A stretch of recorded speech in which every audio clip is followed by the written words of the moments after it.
At exactly 11:47 every night, Daniel's phone received a text message. The strange part?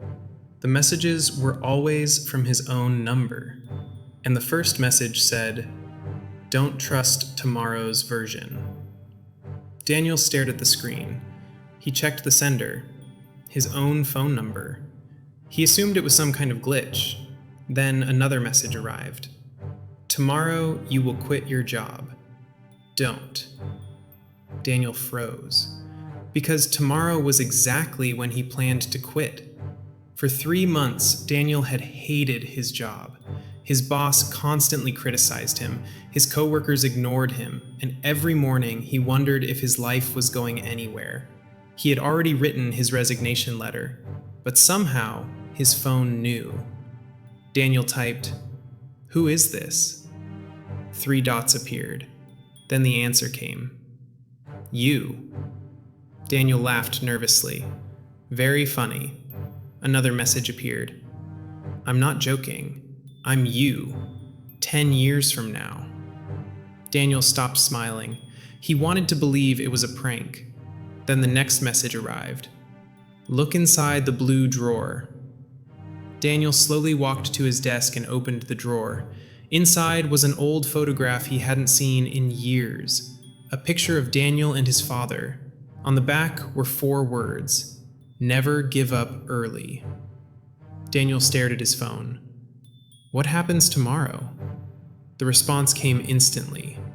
"You get an opportunity." "What opportunity?" No answer.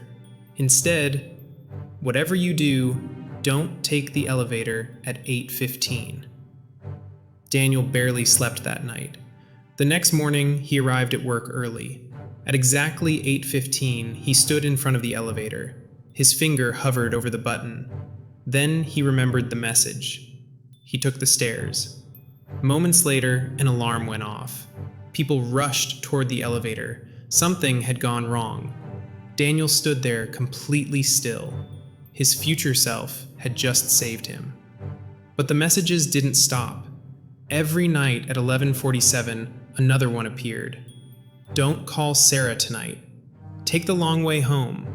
Keep the old notebook." Slowly, Daniel's life began changing. He didn't quit his job. Instead, he started learning at night. He opened the old notebook his future self told him to keep. Inside were ideas and dreams he had abandoned years ago because they seemed impossible.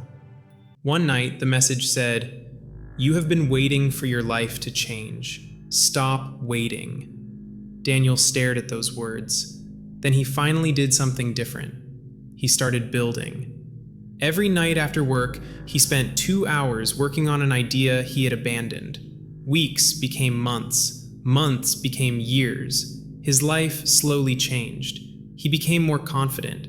He built something of his own. He failed. He almost quit more times than he could count. But whenever he wanted to give up, another message appeared.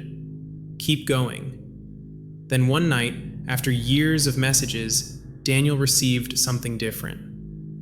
"There will be one final message tomorrow." Daniel immediately typed, "Why?" No response. For the first time in years, there was silence. The next night, Daniel sat alone in his room, staring at the clock.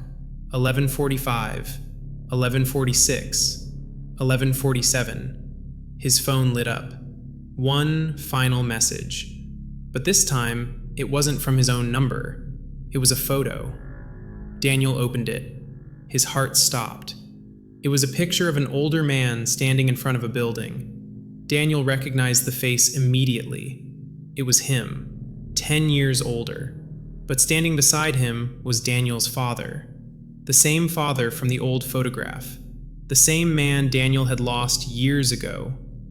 Under the picture was one final message. "You kept asking me to save your future. I was only trying to make sure you finally started living it." Daniel stared at the screen. Then another line appeared. "Your future was never written. You were writing it every day." And then the messages stopped forever. Years later, Daniel kept that phone. Not because he needed the messages anymore, but because it reminded him of something most people forget.